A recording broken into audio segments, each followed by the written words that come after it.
Welcome to our channel Arifa's kitchen. আজকে তৈরি করব মুরগির কোরমা। বাসায় থাকা উপকরণ দিয়ে কিভাবে খুব সহজে তৈরি করা যায় মুরগির কোরমা, চলুন দেখি। আমি পেঁয়াজ এখানে ভেজে নিয়েছি, এর মধ্যে আদা রসুন আর পেঁয়াজের বাটাটা দিয়ে দিলাম। তার মধ্যে দিয়ে দিলাম কাঁচামরিচ বাটা, এগুলো সব বাটা দেব। আমি এখানে শুকনো কোনো গুঁড়ো মরিচ ইউজ করি নাই, আমি জাস্ট কাঁচামরিচ দিয়ে রান্না করব। তার মধ্যে একটু টক দই দিয়ে দিলাম এবং এটা একটু ভালো মতো কষিয়ে নিব। হালকা কষানো হয়ে গেল, এর মধ্যে আমি লবণ দিয়ে দিলাম। এবার এই পেঁয়াজটা ভালো মতো কষানো হয়ে গেলে এর মধ্যে একটু হালকা টমেটো সস দিয়ে নিচ্ছি। আপনারা চাইলে এটা স্কিপ করতে পারেন, দিতেও পারেন। আমি জাস্ট টেস্টটা একটু ভালো আসবে এর জন্য আর কি দিলাম। তো মশলাটা কষানো হয়ে যাচ্ছে, দেখতে পাচ্ছেন। আমি কিছু আর কাঁচামরিচ এখানে অ্যাড করে দিয়েছি। আমি যেহেতু এটা কাঁচামরিচ দিয়ে রান্না করব, তো আমি এখানে মুরগির মাংস এর আগে ভেজে রেখেছিলাম, তো মুরগির মাংসগুলো দিয়ে দিচ্ছি। এটা আমি হালকা ভেজে রেখেছিলাম। এখন এই মাংসটা মশলার মধ্যে ভালো মতো মিক্স করে নেব।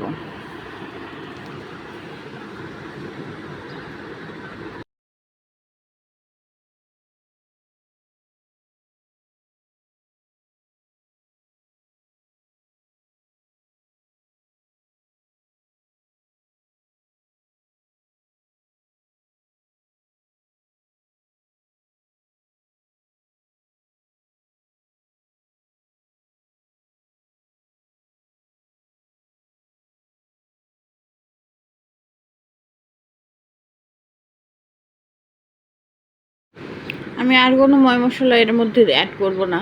আমি ঘরে থাকা অল্প মশলা দিয়েই তো এই কোরমাটা রান্নার চেষ্টা করছি। তারপরে এটা ভালো মতো মিক্স হয়ে আসলে এর মধ্যে আমি কিছুটা দুধ দিয়ে দেব। আমি এই কোরমার পুরোটা দুধ দিয়েই রান্না করা ট্রাই করেছি।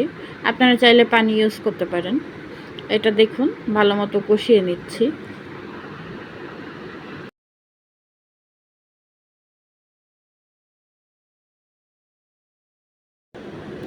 এরপর আমি এর মধ্যে দুধটা দিয়ে দিলাম এবং কিছু কাঁচামরিচ দিয়ে দিচ্ছি।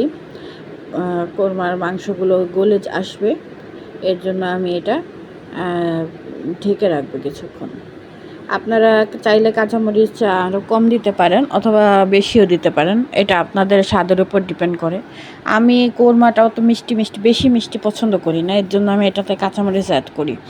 এটাই হচ্ছে আমার যারা কোরমাটা মিষ্টি কোরমা খেতে চান না, তারা এই টেকনিকটা ফলো করতে পারেন, কাঁচামরিচ দিয়ে খেতে পারেন। তো এটা আমি এখন মাংসটা গলার আগ পর্যন্ত অপেক্ষা করব।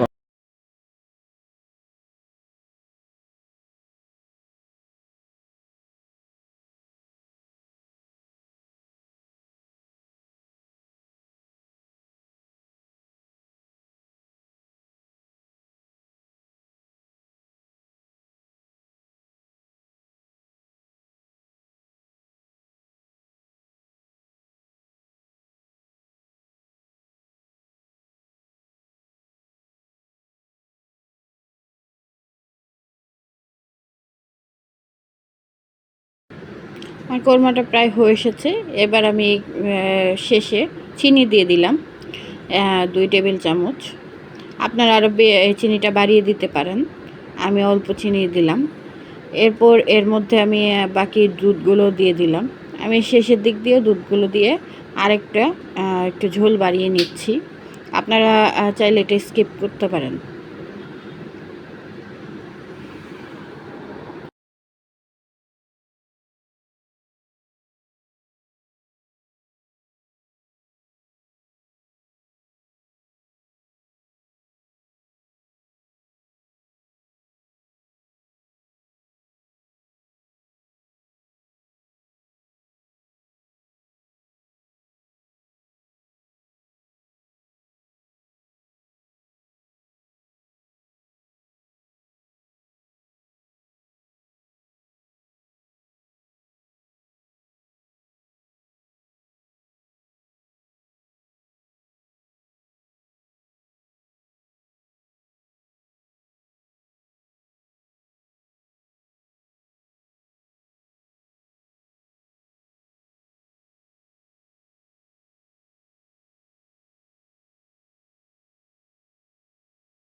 এই পর্যায়ে ঝোলগুলো শুকিয়ে গিয়েছে এবং আমার কোরমাটা সম্পূর্ণরূপে তৈরি হয়ে গিয়েছে। এখন আমি এটা পরিবেশন করে আপনাদেরকে দেখাচ্ছি। এই যে তৈরি হয়ে গেল গরম গরম কোরমা, যেটা বাসায় আপনারা তৈরি করে খেতে পারবেন।